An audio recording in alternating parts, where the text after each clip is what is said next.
আজ আমি আপনাদের সঙ্গে আলোচনা করব আজ বৃহস্পতিবার দিনে অথবা রাতে যদি আপনারা এই দোয়াটি অথবা এই তাসবিহের আমলটি যদি একবার করতে পারেন, আল্লাহ তাআলা আপনার জীবনের সমস্ত গুনাহকে মাফ করে দিবেন। হতে পারে আপনি জীবনে অনেক গুনাহ করে ফেলেছেন, গুনাহ করতে করতে আপনি এখন গুনাহের সাগরে হাবুডুবু খাচ্ছেন, তবুও আল্লাহ তাআলা আপনার জীবনের সমস্ত গুনাই মাফ করে দিবেন এই আমলটি করার ওসিলায়।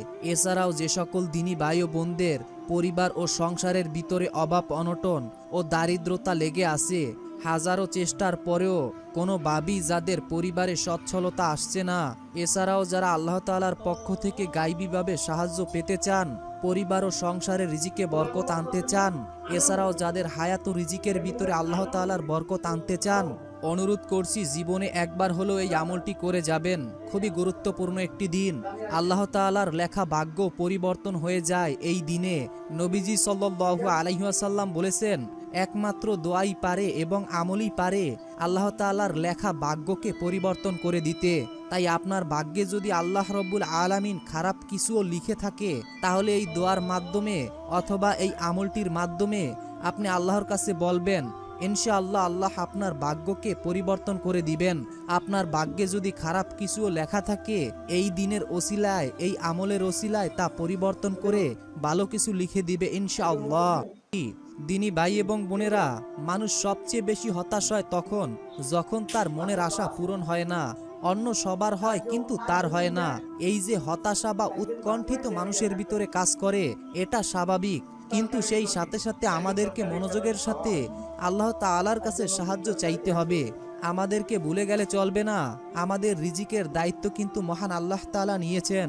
মানব এবং জিন জাতি সহ সকলের রিজিকের দায়িত্ব মহান আল্লাহ পাক রব্বুল আলামিন নিয়েছেন। সুতরাং রিজিকের দায়িত্ব আল্লাহর হাতে।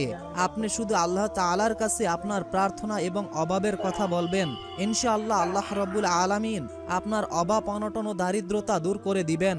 আপনার যত বড় সমস্যাই হোক না কেন, আল্লাহর কাছে সেটা আপনাকে বলতে হবে। যদি না বলতে পারেন, সেটা ব্যর্থতা আপনার। আজকের এই আমলটি করে, এই আমলটির মাধ্যমে যদি আল্লাহ তাআলার কাছে আপনার সমস্যার কথা বলতে পারেন, ইনশাআল্লাহ আল্লাহ রব্বুল আলামিন আপনার জীবনের সকল সমস্যা, সকল বিপদ আপদ বালা মুসিবত দূর করেই দিবেন ইনশাআল্লাহ। আল্লাহ তাআলা বলেন, নিশ্চয়ই মানুষকে সৃষ্টি করা হয়েছে অস্থির করে। যখন তাকে বিপদ স্পর্শ করে, তখন সে হয়ে পড়ে অতিমাত্রায় উৎকণ্ঠিত। তাই আল্লাহর রহমত থেকে নিরাশ হওয়া যাবে না। সর্ব অবস্থায় আল্লাহকে স্মরণ করতে হবে। অর্থাৎ দিনী ভাই এবং বোনেরা, আমরা অনেকেই আছি যারা আল্লাহর উপর ভরসা রাখি না, অথচ আপনি প্রতিদিন আমল করতেছেন। দেখুন, এই আমলে আপনার কোনোই লাভ হবে না। আপনি যদি আল্লাহর উপর ভরসা রেখে আমল না করেন, তাহলে আপনি ভিডিওটি ছেড়ে এখনই চলে যেতে পারেন। কেননা আমাদের সৃষ্টিকর্তা মহান আল্লাহ রাব্বুল আলামিন পবিত্র কোরআনুল কারিমে বলেছেন, যারা বিশ্বাসী তারা কখনোই ব্যর্থ হয় না, এবং আমি আমার বান্দাদেরকে পরীক্ষা করব কিছুটা ভয়, জানমাল ও কিছুটা আর্থিক সমস্যার ভিতর দিয়ে তাদেরকে পরীক্ষা করব। যারা এই পরীক্ষায় উত্তীর্ণ হবে তারাই সফল, আর যারা ব্যর্থ হবে তারা চির ব্যর্থ হবে। প্রিয় দিনী ভাই এবং বোনেরা, আল্লাহ তাআলা বলেন, যদি তোমাদের ওপরে আল্লাহ তাআলার অনুগ্রহ ও তার দয়া না থাকতো, তাহলে তোমরা ধ্বংস হয়ে যেতে। আর নিশ্চয়ই আল্লাহ অধিক তওবা গ্রহণকারী ও প্রজ্ঞাময়। সূরা নূর আয়াত 10। অর্থাৎ এই আয়াতে আল্লাহ তাআলা আমাদেরকে এটাই বুঝাতে চাইছে যে আল্লাহর দয়া এবং তার অনুগ্রহ ছাড়া আমরা এক সেকেন্ডও বেঁচে থাকতে পারবো না। তাহলে আপনি ভেবে দেখুন একটিবার, যে আল্লাহ আমাদেরকে এত নিয়ামত দিয়ে এই পৃথিবীতে বাঁচিয়ে রেখেছেন, কিভাবে আমরা সেই আল্লাহ রাব্বুল আলামিনের শুকরিয়া আদায় না করে থাকতে পারি? কিভাবে আল্লাহর নিয়ামতের শুকরিয়া না আদায় করে আমরা থাকতে পারি? আপনি একজন সাধারণ মানুষ হিসাবে ভেবে দেখুন, যদি আপনাকে কেউ উপকার করে অথবা হেল্প করে অথবা কেউ সাহায্য করে, তাহলে আপনি তার কাছে ঋণী হয়ে থাকবেন। আর যেখানে আমাদের আল্লাহ আমাদেরকে সৃষ্টি করেছেন, এত কিছু খাওয়াচ্ছেন, এই যে অক্সিজেনটা আমাদেরকে দিচ্ছেন, এত বড় নিয়ামত, এই নিয়ামতের শুকরিয়া আদায় করেও তো শেষ করতে পারবেন না। তাহলে কিভাবে আল্লাহ তাআলার ইবাদত বন্দিগি আপনি করতেছেন না? দেখুন দিনী ভাই এবং বোনেরা, এই আমলটি করার দ্বারা অনেকেই হয়তো ফল পাবেন এবং অনেকেই হয়তো পাবেন না। যারা পাবেন না তারা হয়তো বলবেন যে কি আমলের কথা বলছে, যে আমলের ফল নেই। দেখুন, সব আমলেরই কার্যকারী ক্ষমতা রয়েছে। এখন আপনি সেই আমলটা কোন নিয়মে করতেছেন, সেটাই হচ্ছে আসল কথা।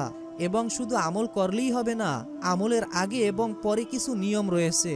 এবং দোয়া আমল কবুল হওয়ার জন্য কিছু শর্ত রয়েছে যেগুলো আমাদেরকে মানতে হবে। তো সর্বপ্রথম আমি আপনাদেরকে তওবা করার নিয়ম এবং তওবার দোয়াগুলো বলে দিব, এরপরে আমলটির দোয়া ও নিয়মগুলো বলে দিব।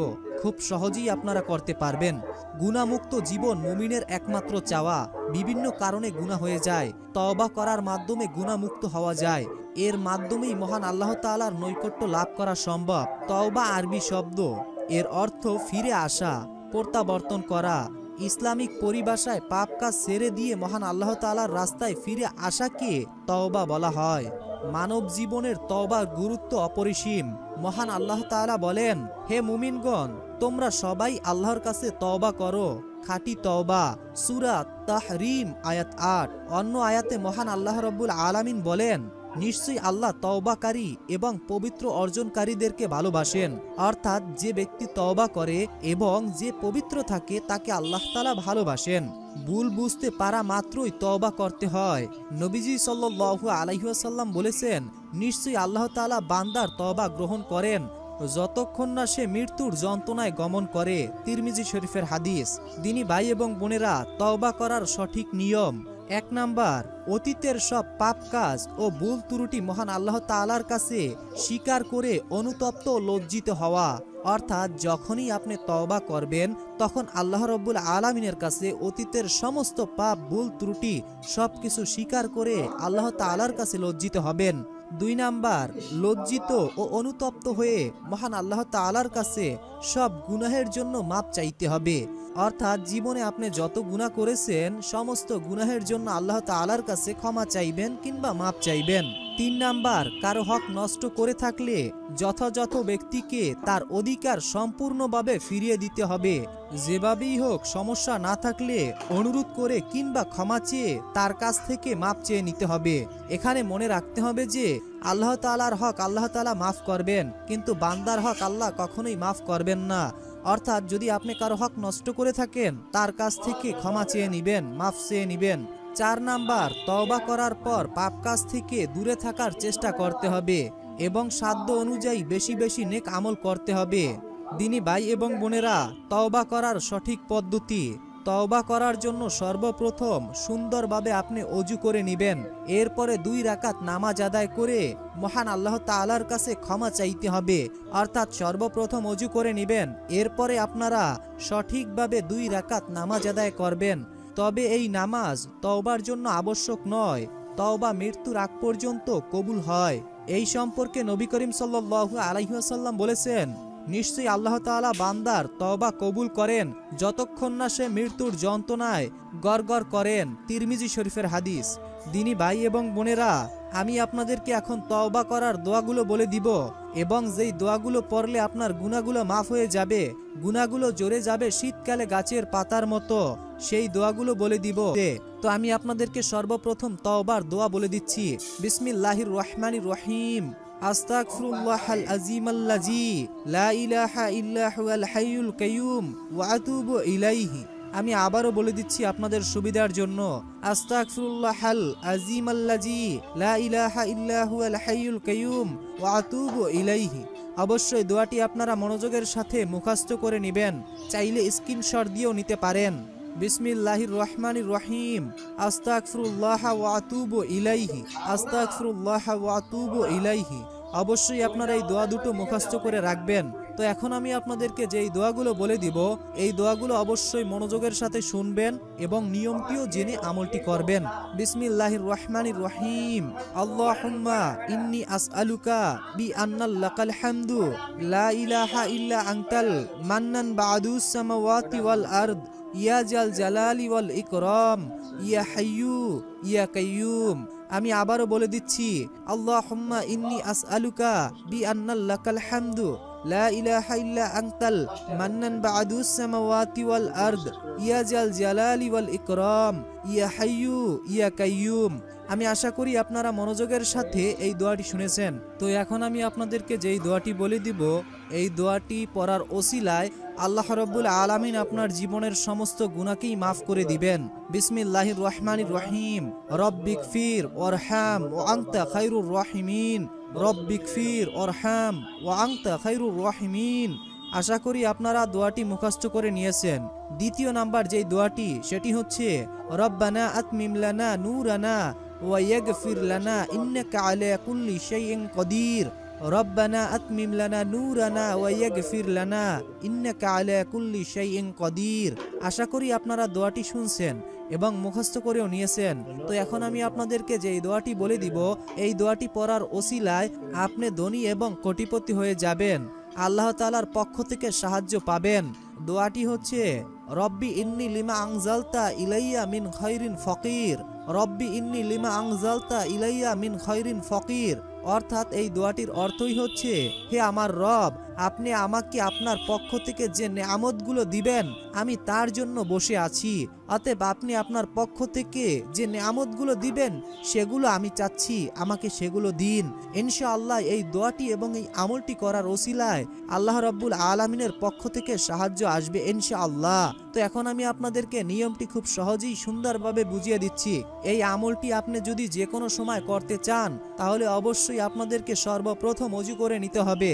অজু করার পর সর্বপ্রথম আপনাদের যেই কাজ সেটি হচ্ছে দুরূদ শরীফ পড়ে নিতে হবে। আপনাদের সুবিধার জন্য দুরূদ শরীফটি আমি বলে দিচ্ছি। বিসমিল্লাহির রহমানির রহিম। আল্লাহুম্মা সাল্লি আলা মুহাম্মাদ ওয়া আলা আলি মুহাম্মাদ কামা সাল্লাইতা আলা ইব্রাহিম ওয়া আলা আলি ইব্রাহিম ইন্নাকা হামিদুম মাজিদ। আল্লাহুম্মা বারিক আলা মুহাম্মাদ ওয়া আলা আলি মুহাম্মাদ কামা বারাকতা আলা ইব্রাহিম ওয়া আলা আলি ইব্রাহিম ইন্নাকা হামিদুম মাজিদ। আমি আশা করি আপনারা সকলেই এটি শুনেছেন। তো সর্বপ্রথম আপনারা এই দুরূদ শরীফকে মাত্র 7 বার পড়ে নেবেন। 7 বার দুরূদ শরীফটি পড়া হয়ে গেলে এরপরে আপনারা সর্বপ্রথম আমি আপনাদেরকে যেই দোয়াগুলো বলে দিলাম, অর্থাৎ প্রথম থেকে শেষ পর্যন্ত যতগুলো দোয়া বলে দিলাম সমস্ত দোয়া আপনাদেরকে মনে রাখতে হবে 7 বার, অথবা আপনারা 3 বার 21 বার, 3 বার 21 বার অথবা 7 বার, এই তিনটার ভিতর থেকে যেটা আপনার সুবিধা। অর্থাৎ আপনার যদি হাতে বেশি সময় থাকে তাহলে আপনি 21 বার পড়বেন, আর যদি আপনার হাতে কম সময় থাকে তাহলে চেষ্টা করবেন 7 বার পড়ার। এরপরে আপনারা দোয়াগুলো পড়ার পর শেষে আবারও এই দুরূদ শরীফটি পড়বেন, যেটি একটু আগে আমি বলে দিলাম। এরপরে আপনারা আল্লাহ তাআলার কাছে মোনাজাতের মাধ্যমে আপনার মনের আশা ও ভরসা ও সমস্ত সমস্যার কথা বলবেন। মনে রাখবেন, মোনাজাতের প্রথমে আপনি আল্লাহ তাআলার প্রশংসা করবেন এবং মাঝখানে মানে প্রশংসার পরে আপনি আল্লাহ তাআলার সিফাতি নামগুলো পড়বেন। ইয়া রব, ইয়া মালিক, ইয়া খালিক, ইয়া জাব্বার, ইয়া জাল জালালি ওয়াল ইকরাম, ইয়া হাইয়ু, ইয়া কাইয়ুম, ইয়া সত্তার, ইয়া জাব্বার। মানে আল্লাহ তাআলার সিফাতি যেই নামগুলো রয়েছে সেগুলো ধরে আল্লাহকে ডাকবেন।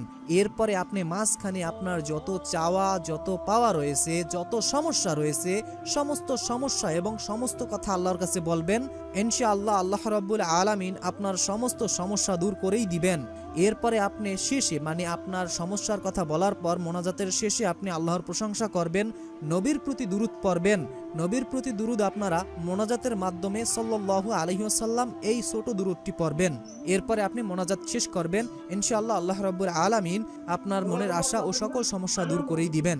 আল্লাহ রাব্বুল আলামিন আমাদের সকলকে নেক আমল করার তৌফিক দান করুন, গুনাহ থেকে রক্ষা করুন এবং 5 ওয়াক্ত নামাজ আদায় করার তৌফিক দান করুন। আসসালামু আলাইকুম ওয়া রাহমাতুল্লাহ।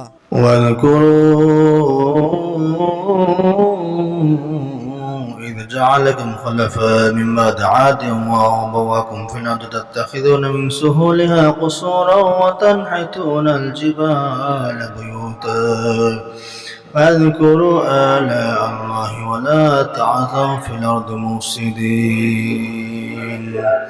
قال الملأ الذين استكبروا من قومه للذين استضعفوا لمن آمن منهم وتعلمون أن صالحا مرسل من ربه قالوا إنا بما أرسل به مؤمنون. قال الذين استكبروا إنا بالذي آمنتم به كافرون. فعقروا الناقة وعتوا عن أمر ربهم وقالوا يا صالح ائتنا بما تعدنا إن كنت من المرسلين.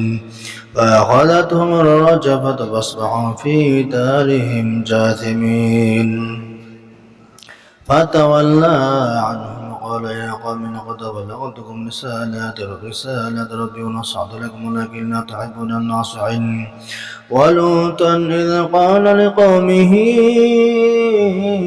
يأتون الفاحشة ما سبقكم بها من أحد من العالمين إنكم لتأتون الرجال شهوة من دون النساء بل أنتم قوم مسرفون واذكروا إذ جعلكم خلفاء من بعد عاد وبواكم في الأرض تتخذون من سؤالها قصورا وتنحتون الجبال بيوتا فاذكروا آلاء الله ولا تعثوا في الأرض مفسدين قال الملأ الذين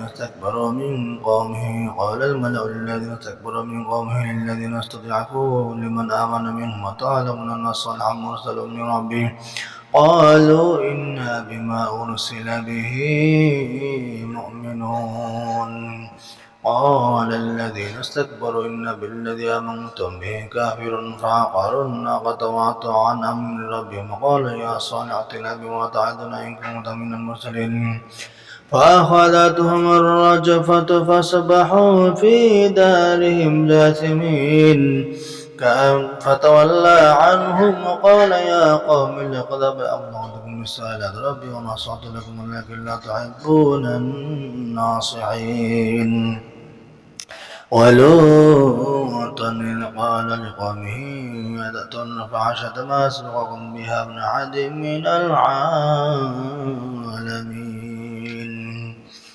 وما كان جواب قومه إلا أن قالوا أخرجوهم من قريتكم إنهم أناس يتطهرون فأنجيناه وأهله إلا امرأته كانت من الغابرين وأمطرنا عليهم مطرا فانظر كيف كان عاقبة المجرمين وإلى مدين أخاهم شعيبا قال يا قوم اعبدوا الله ما لكم من إله غيره قد جاءتكم بينة من ربكم فأوفوا الكيل الميزان ولا تبخسوا الناس أشياءهم ولا تفسدوا في الأرض بعد إصلاحها ذلكم خير لكم إن كنتم مؤمنين ولا تقعدوا بكل صراط توعدون وتصدون عن سبيل الله من آمن به وتبغونها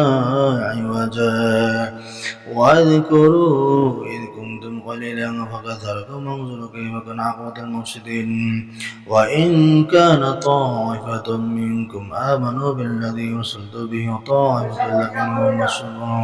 وطائفة لم يؤمنوا فاصبروا حتى يحكم الله بيننا وهو خير الحاكمين